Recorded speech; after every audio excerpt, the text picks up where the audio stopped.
what if we invent, like, cheap cloning? What if we have... This is weird. This is an idea from the book Down and Out in the Magic Kingdom, which, by the way, is available free online, Creative Commons, woohoo! Interesting book. I'm not going to review all that, but there's one interesting concept, and that is everyone's DNA is on file, stored in computers and stuff, and you can back yourself up. You can do a self-backup. That is, you plug in, and I'll download first everything from your wearable computers, and then all your organic memory.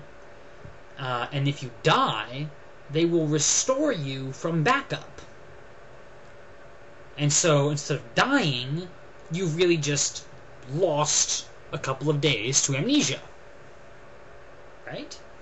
I'll give you a question.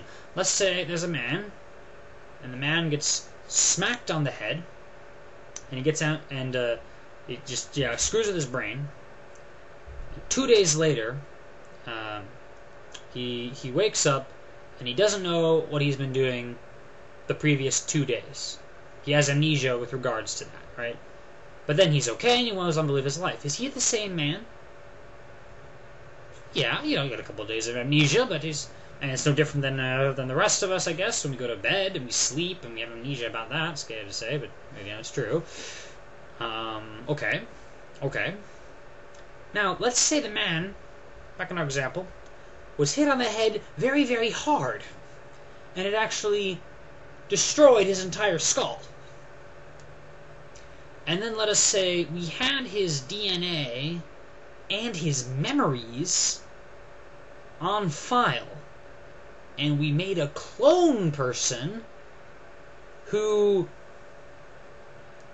is physically the same. Like, we can produce this clone like within 2 days. It's very quick, big science. And so we make this clone, and we give the clone the same memories. And so 2 days later, in that same time frame, here's the man. He remembers what he was. He remembers getting hit on the head, and he doesn't remember where he's been the last 2 days. Is he the same man? This is hard stuff.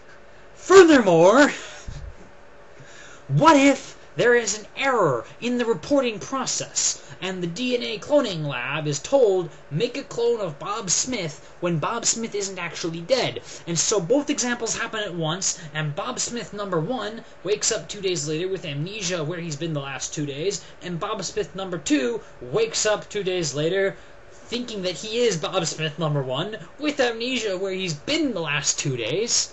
Which one is Bob Smith? Are they both Bob Smith? If I were to shoot one, could the other one sue me for murder of himself? Like, no. Of course, obviously, 2 separate people count as 2 separate people, right? Of course, we deal with twins. Twins count as 2 separate people.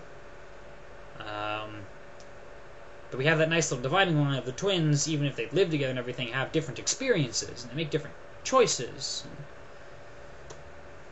If you could download the memory into a person, it's weird. Now we're getting into mind control. I started with AI, and I got to mind control of, what if you controlled someone's mind in order to make them think that mind control is a good thing? And therefore, the only way to respect their rights is to allow them to go along with that? This is extremely messy territory, let me tell you. What if, this is looping a little bit back to AI, right? As I said earlier, if AI is not possible on the silicon level, it may be possible on the biological level. And if so, is it ethical to make something which you alter its DNA, you alter it, let's say it isn't even human. There's another thing. What if, dogs and cats get consciousness? Well, if they did, I guess we could deal with that, and maybe they could learn to talk, and then it would be like a cartoon show. But the weirder aspect of that is, I'll get to that in a second. Okay. What if you made something out of human DNA, or animal DNA, or artificial DNA, or whatever? You made some biological thing, and we know that biological things, at least as far as humans are concerned, can attain consciousness. we made this. Okay, slight delay. By the way, it's now January 12th, 2008. So anyway, let's say we made some biological thing, and we set its chemicals and DNA and crap to make this thing very smart and also very obedient. So it could be to us like a computer. You know, and we could tell it to calculate some vast sum or do some complex analysis, particularly analysis, the sorts of things that computers have trouble with doing now, but presumably human-type things, biological-type things can do, because, as we know, the currently existing human-type things, you and me, already know how to do these things. Anyway, so we make this biological dealio, and we make it very smart and very obedient by its DNA and crap. So is that ethical? Is that...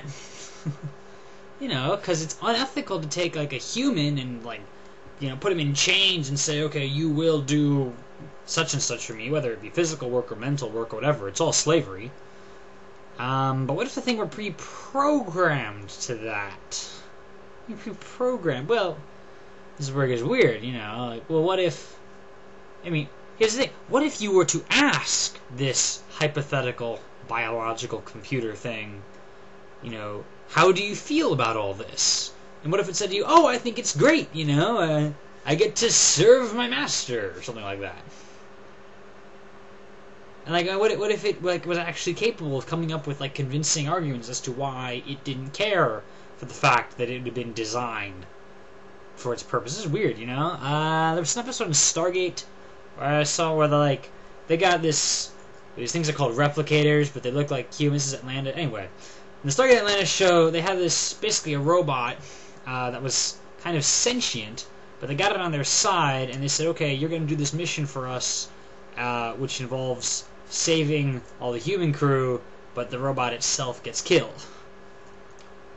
Which there's actually a small conversation to the sideline where they're like, you know, is that ethical? I mean, this robot girl here, she seems to be self-aware, and then later on they have a conversation with the robot girl, and she's perfectly fine with walking to her death. She's like, hey, I get to fulfill my purpose. Now, with an artificial thing, we could say, you know, well, that's what we do with artificial things. This computer I'm using right now to film this video is fulfilling its purpose, and the difference, of course, is the computer can't not possibly care, as far as we're aware. At least this current computer, 10, 20 years down the line, who knows what we have. You know, and so what if you have something that can't possibly care, and the thing that does possibly care, you know, is fine with you using it however it wants, is fine with total obedience, is fine with going to its own destruction. Gee.